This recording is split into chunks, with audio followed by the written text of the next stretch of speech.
Hello everyone, and welcome to the Preschool Mindfulness Summit.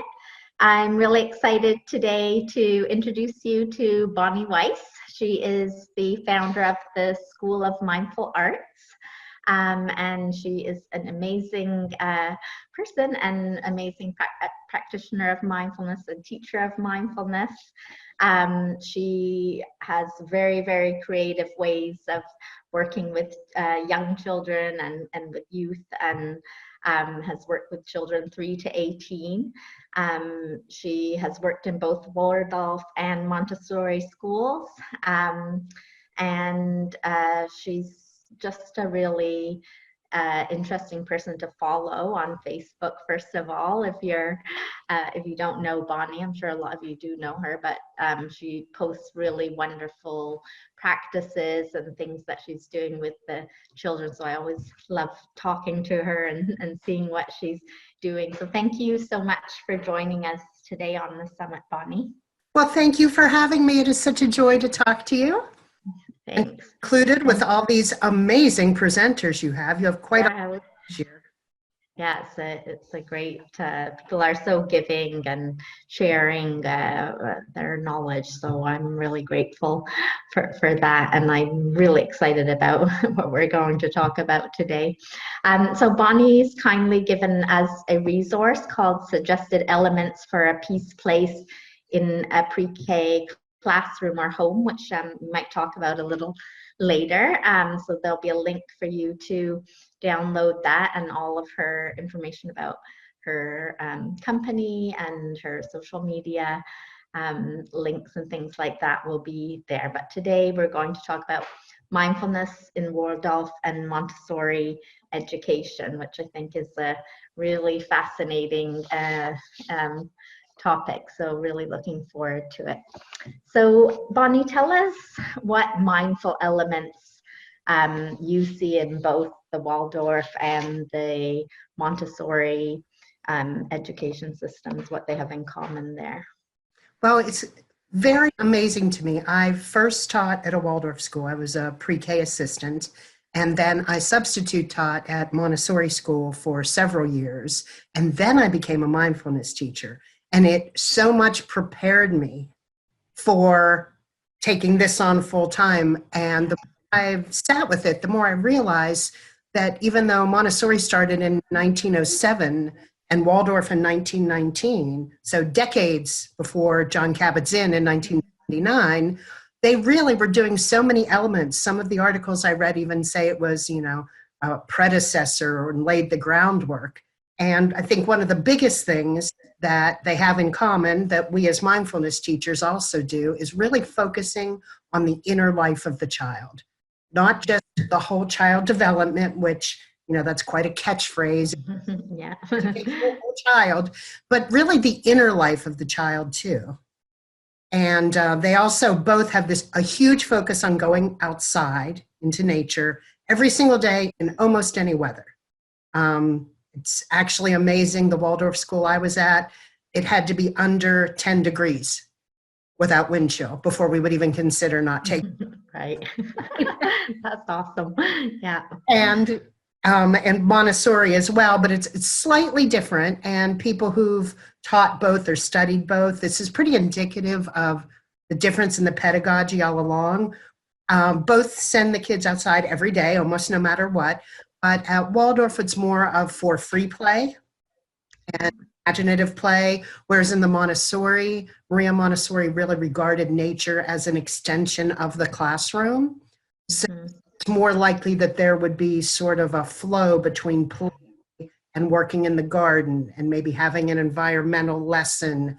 And it's sort of a little more academic, which Waldorf is like that in the upper grades with their outdoor play. But in early childhood, it's just play for the sake of play. And I know personally, I love teaching. I have a new summer camp this year called Eco Mindfulness, because I think it's so important to get kids outside, because the more comfortable you can become with all the changes in nature every day, every hour of the day, I think it gives kids a real sense of security and connection to all the changes that go on inside their own selves every day. Yeah. So I think playing outside is mindfulness to me. Yeah. And of course, you can do I mindful walking. totally agree. Yeah. You can do Yeah. dedicated mindfulness activities outside as well, but sort of in the same vein as the Waldorf idea, just being outside, encouraging. Yeah. And I think it's such a shame that we're seeing so many kind of kindergartens and preschools like cutting out play for more academic endeavors. And it is such a shame because it's such a great learning and connection to the world, and as you said. So Bonnie, tell us, so we know John Kabat-Zinn's definition of mindfulness has three basic factors: the awareness, present moment, and non-judgment. So how do you see them coming through in the Montessori and the Waldorf preschools? Well, that was one of the most fascinating things to me to observe, is that when you strip it down to the most basic three element, those are three factors that are so much in common in Waldorf and Montessori. For the awareness, Montessori has specific workstations set up in the room, and there is one called the sensorial station.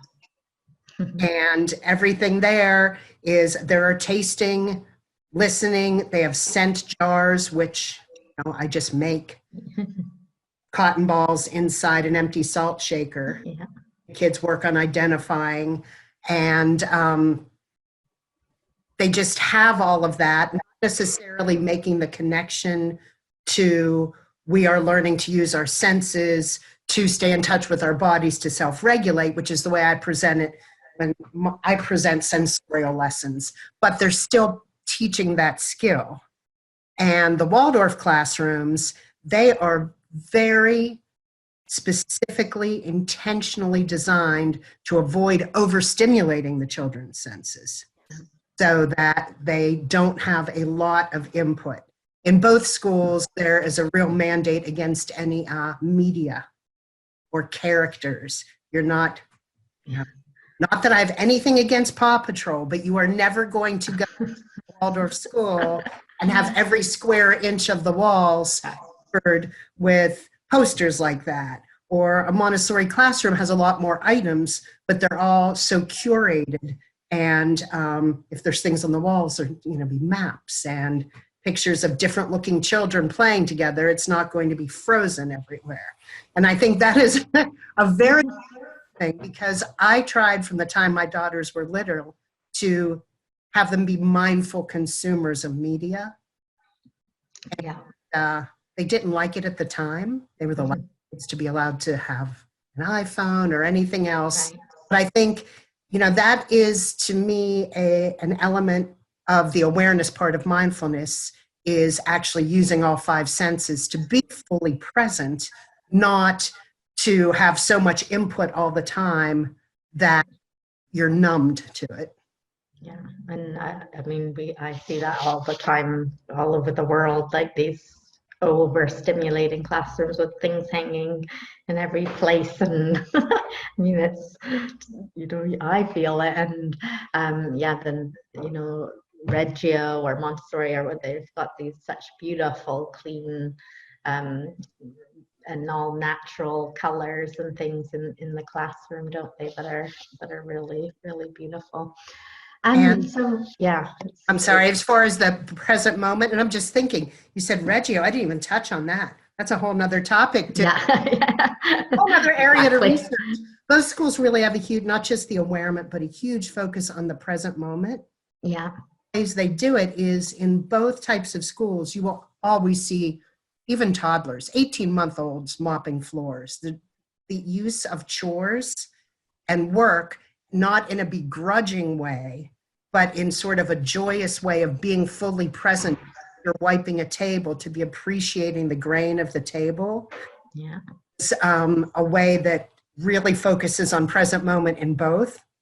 And then in Montessori, a little bit in pre-K, and then more as they go along, they have long work blocks. And that's specifically designed so the kids are being present with one type of subject, not 10 minutes of math and 10 minutes of reading, but a long work block so they can enter the flow of it and really become immersed in that presence of whichever subject they're studying. And then as far as the non-judgment, this was my favorite part of both teacher trainings, is that they have a very specific style. I hate to even use the word discipline, but in its true sense, Yeah. discipline is learning, not punishment. And both Waldorf and Montessori have a just beautiful way of making sure students don't feel shamed, don't feel judged with the way they speak to the children. And I think we'll talk more about that later, but it's inherently bad. As certainly not the child is bad, but even really more considered a choice that maybe a better choice could be made. And that's the epitome of judgment. Yeah, well, it's so interesting, isn't it, that these programs have been around for so long and incorporate all these things. It's really interesting. So can you talk a little bit about teacher presence in the program and how that creates a kind of mindful learning environment? I don't know how many people we'll have watching who are already Waldorf or Montessori teachers, or maybe families who want to incorporate these things at home. But even for all our wonderful pre-K teachers in more traditional schools, so surprised if you go into a Waldorf or Montessori pre-K, how silent the teacher is. Right.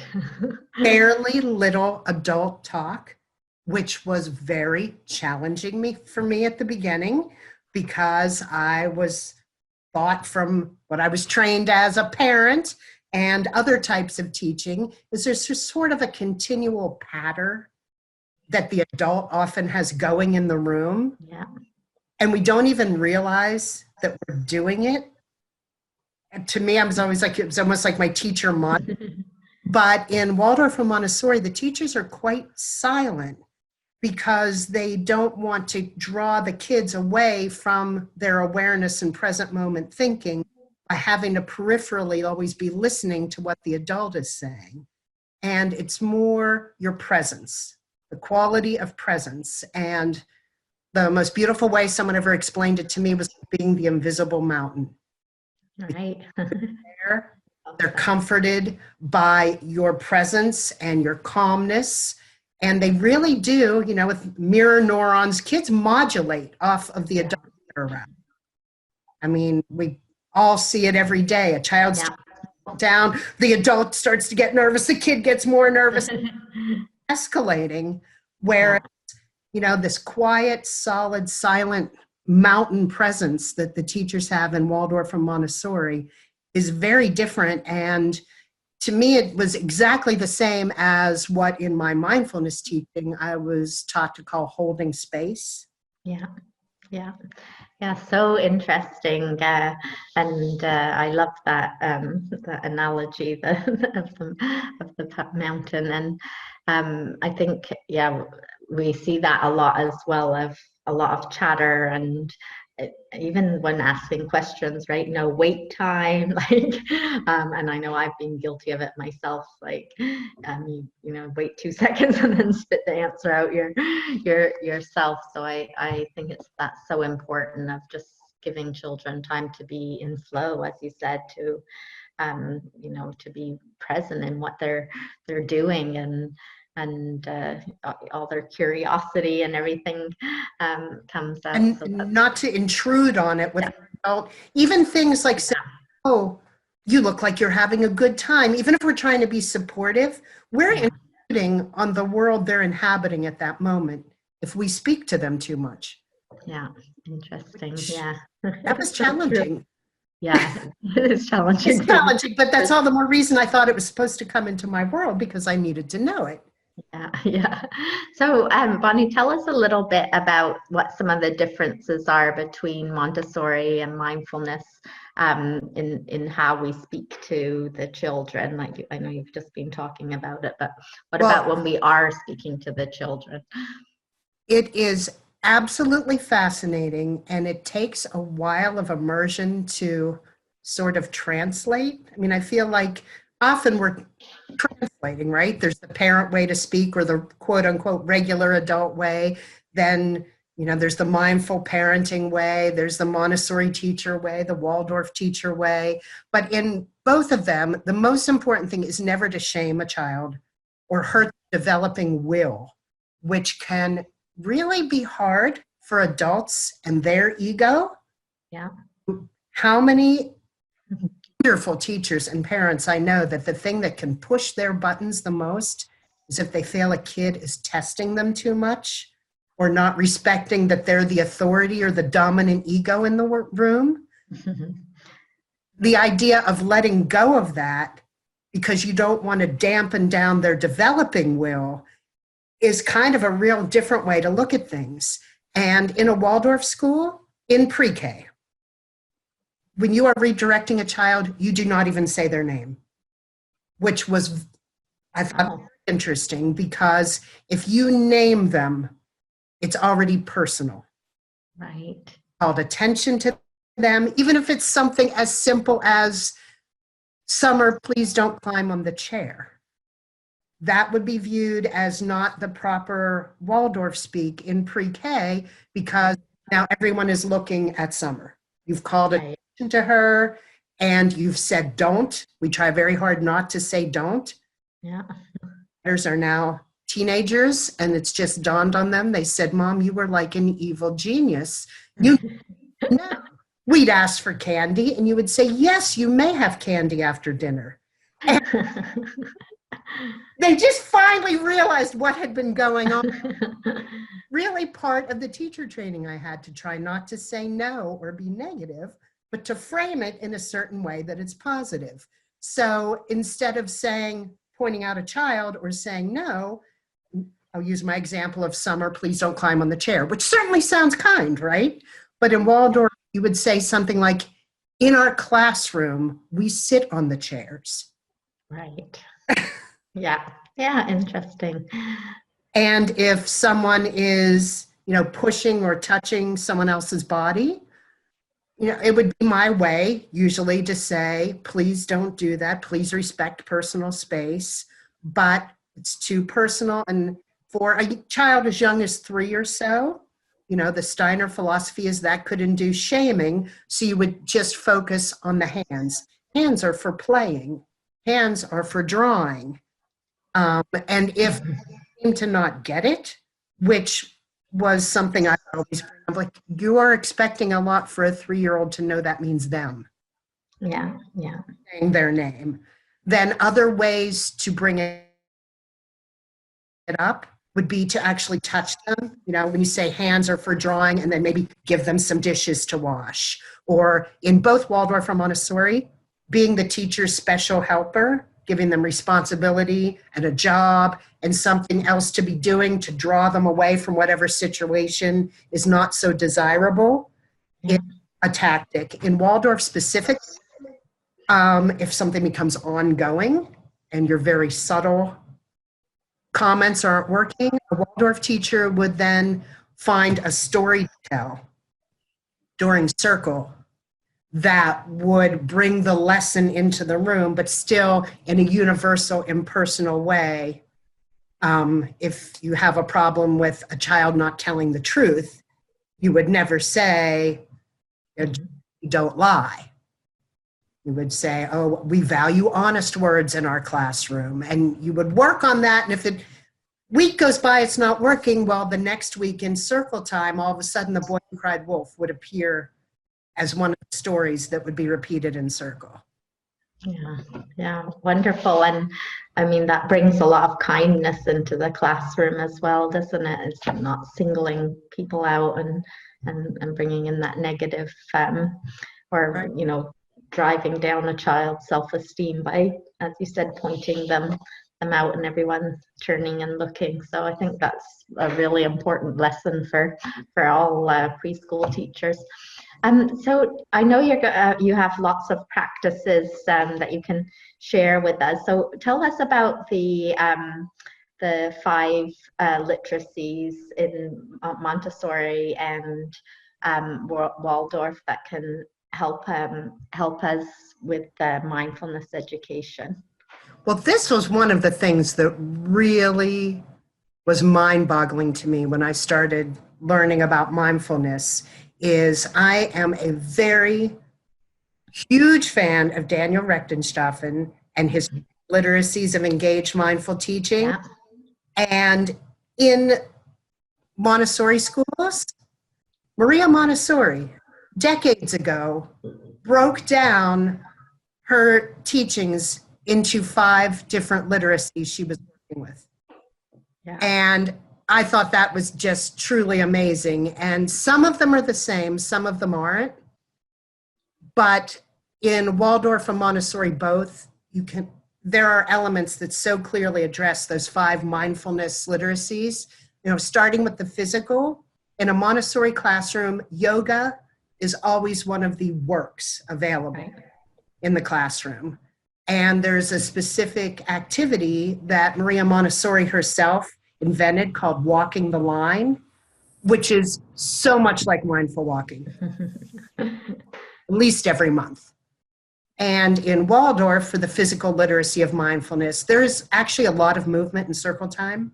I've been, often in a preschool, you want the circle time to be sort of a breathing in, a calming.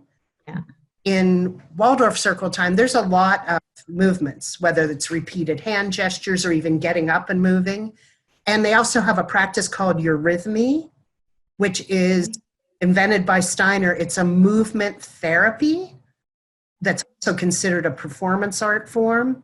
And it is entirely about engaging your limbic system and your somatic sense. And which, again, when we're teaching mindfulness, we're doing that every week, right? Yeah, exactly.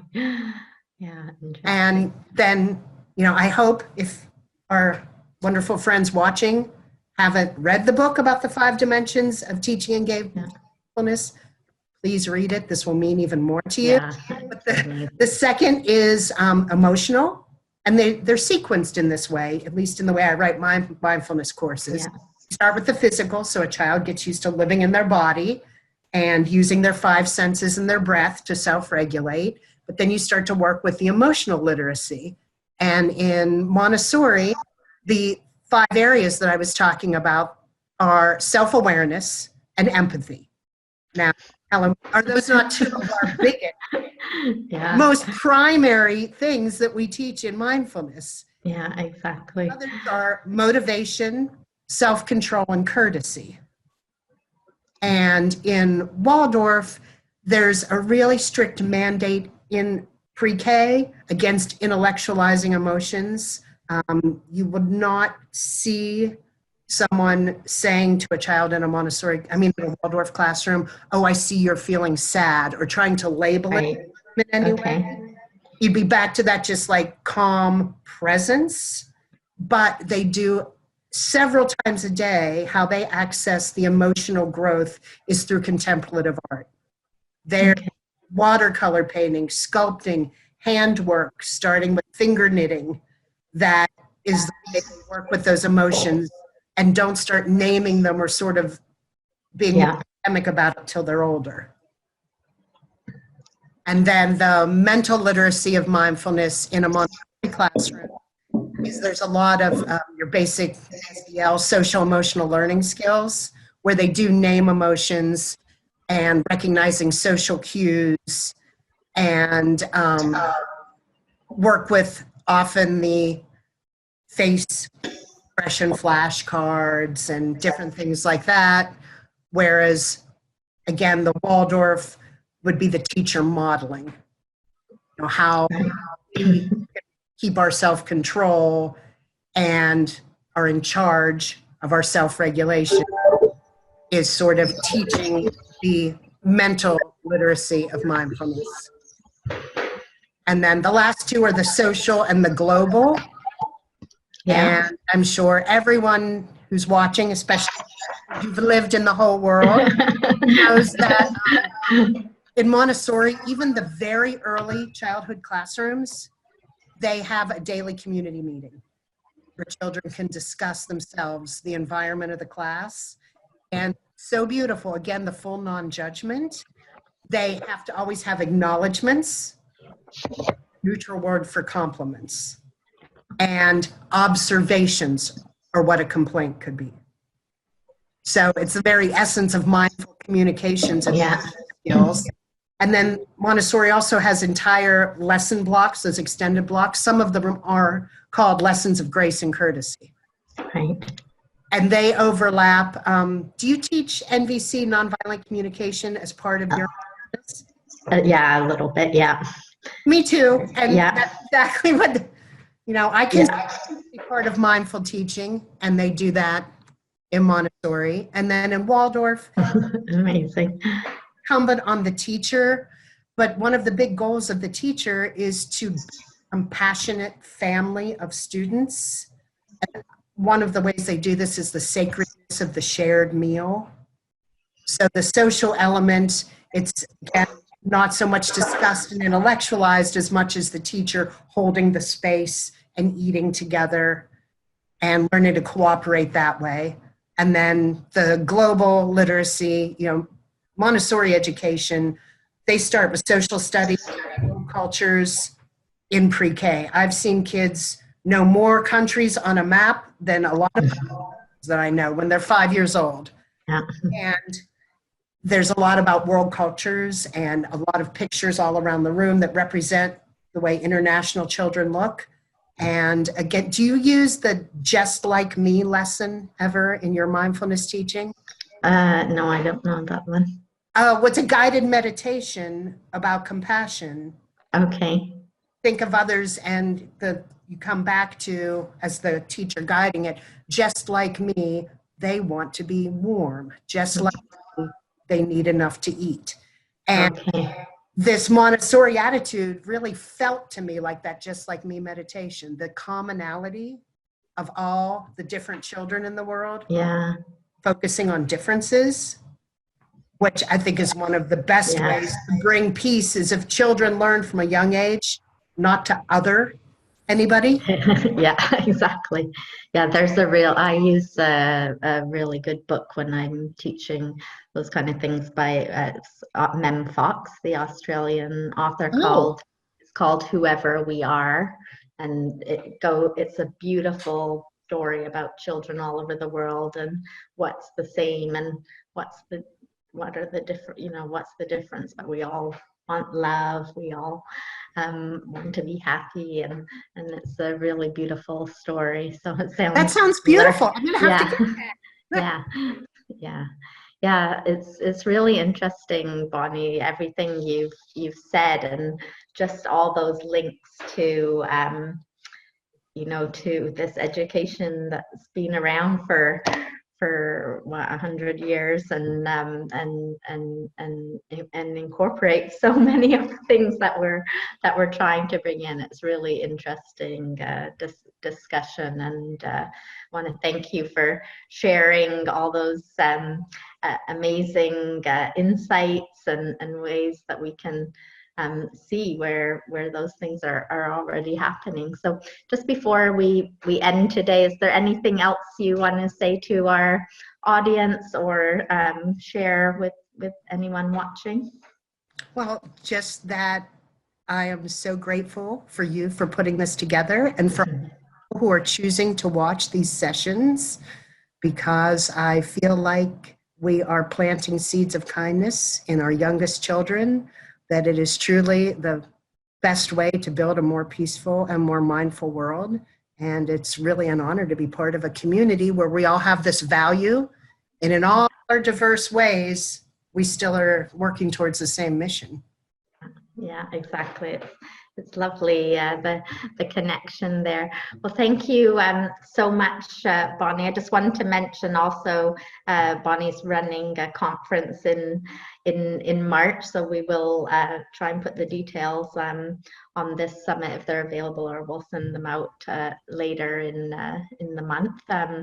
And please do check out her website and the freebie that she's offered to all of you, because you don't want to miss that one.